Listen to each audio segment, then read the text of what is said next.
வணக்கம் நேயர்களே. மக்கள் தொலைக்காட்சியில் வீரக்கலை நிகழ்ச்சியை நான் உங்களை சந்திப்பதில் பெருமூச்சு அடைகின்றேன்.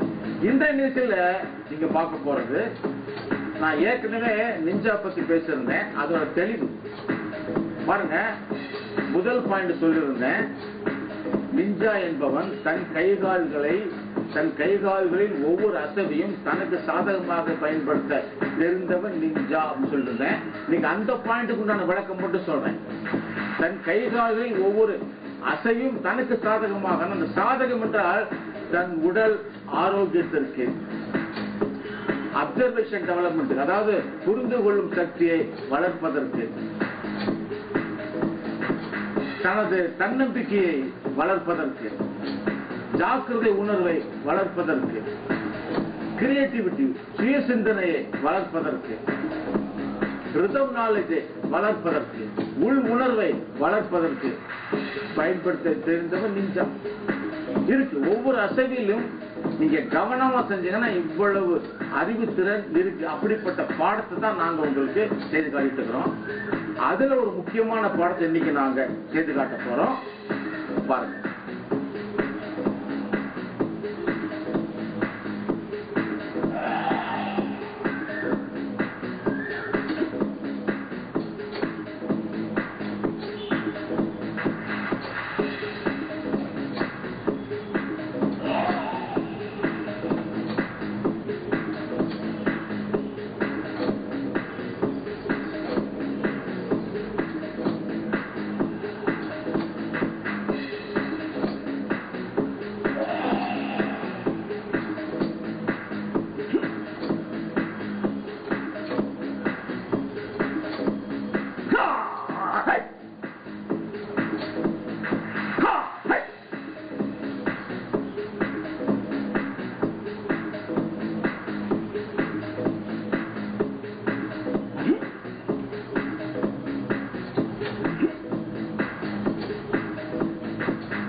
குத்துவரிசையில 8வது குத்துவரிசை பார்த்தோம் பாத்தீங்க. அது முக்கியமான விஷயம் என்னன்னா, அந்த கைத்தட்டி அது போல பாத்தீங்களா, அது மிக மிக முக்கியமான விஷயம். ஏன்னா எதிரியோட மைண்ட டைவர்ட் பண்ற தத்துவம் அது. இதை அந்த காலத்துல நமது முன்னோர்கள் வந்து கண்டுபிடிச்சிருக்காங்க. அதைத்தான் இன்னைக்கு சயின்ஸ் சாம்பியன்ஸ் பண்ணிட்டு இருக்கிறாங்க. இன்னும் பல அர்த்தங்கள் இருக்கு.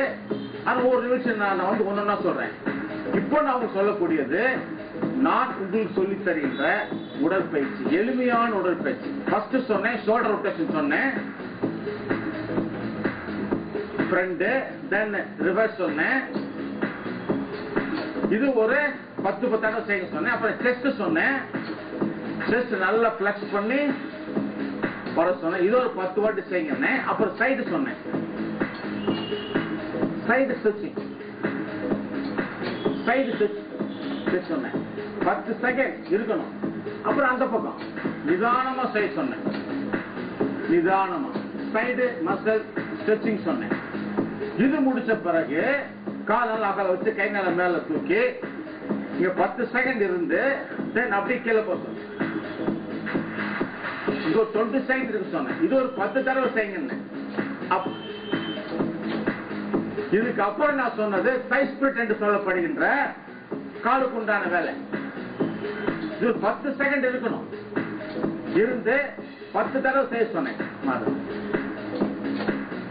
10 தடவை இதே மாதிரி நிதானமா செய்யுங்க. இதுக்கு அப்புறம் நீங்க செய்ய வேண்டியது எந்திரி, கால் ஒரு சொல்றது சிட்டப், சாதாரண சிட்டப், உட்கார்ந்து சிட் அப், சிட் அப். 10 தடவையா ஒரு 3 தடவை செய்யுங்க. கையும் காலும் சக்தி உள்ளதாக இருந்தால் உடம்புக்கு எந்த நோயும் வராது. இதற்கு அடுத்த உடற்பயிற்சி என்ன அப்படிங்கறத நான் அடுத்த நிகழ்ச்சியில சொல்றேன். நேர்களே, இன்றைய நிகழ்ச்சியில இந்த நிஞ்சா பாடத்துல ஒரு பாடத்தையும் குத்து வரிசையில 8வது பாடத்தையும் நீங்க பாத்தீங்க. ஆயிரக்கணக்கான லட்சக்கணக்கான மாணவர்களுக்கு நான் சொல்லிக் கொடுத்திருக்கிறேன். ஏகப்பட்ட ஸ்கூல்ல நான் கிளாஸ் எடுத்துருக்கிறேன். எந்த கான்செப்ட்ல? பிள்ளைகளுக்கு ஆரோக்கியத்தை காப்பாற்றுவது எப்படி அப்படிங்கிற ஒரே கான்செப்ட்ல நான் கிளாஸ் எடுத்துருக்கிறேன். அந்த அனுபவத்தில் எனக்கு கிடைத்த நாலேஜ் தான் நான் உங்ககிட்ட பகிர்ந்துட்டு இருக்கிறேன்.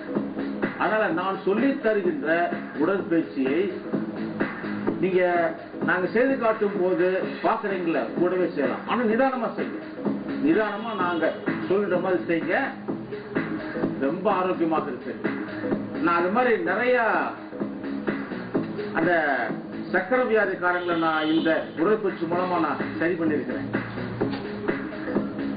இன்னும் நல்ல உடற்பயிற்சி நான் உங்களுக்கு செய்து காட்டுறேன். அதுவரை நன்றி. நோய், வறுமை, கொடுமை, வெறுமைகளிலிருந்து தமிழரிடம் காக்கப்படவும் இனி வரும் நாட்கள் தமிழருக்கு சிறப்பாக அமையும் வாழ்த்தி விடைபெறுகிறேன். மீண்டும் சந்திப்போம்.